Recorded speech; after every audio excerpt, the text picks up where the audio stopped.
তোমার রিয়েল নামটা কি? আমার নাম আকাশ। মিছা কথা কবা না। না না। একবার কও বিসমিল্লাহ। বিসমিল্লাহ। একবার কও সুবহানাল্লাহ। সুবহানাল্লাহ।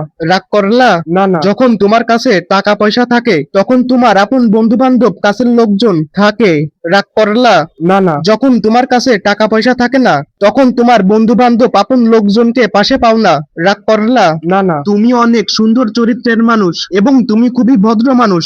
তোমার মনে অনেক আরে। দুঃখ। আমি কি ঠিক বললাম? সব ঠিক ঠিক কারণ তোমার গার্লফ্রেন্ড নেই এই জন্য। ঠিক ঠিক। তুমি কি রাগ কোন করলা? জায়গা থেকে শিখেছেন এত? কিন্তু তোমার মধ্যে একটা সমস্যা আছে। হ্যাঁ ঠিক ঠিক। সমস্যাটা হচ্ছে তুমি একটা ভকাইটে ছেলে, অনেক বদমাইশ। আমি কি ঠিক বললাম? এটা কোনো কথা? তুমি রাগ করলা? সব ফালতু, সব মিথ্যা কথা বলে। কেবল মাত্র তো বললা ঠিক আছে, আবার কি হলো? অর্ধেক শিখেছে আর অর্ধেক শিখিনি। দেখ।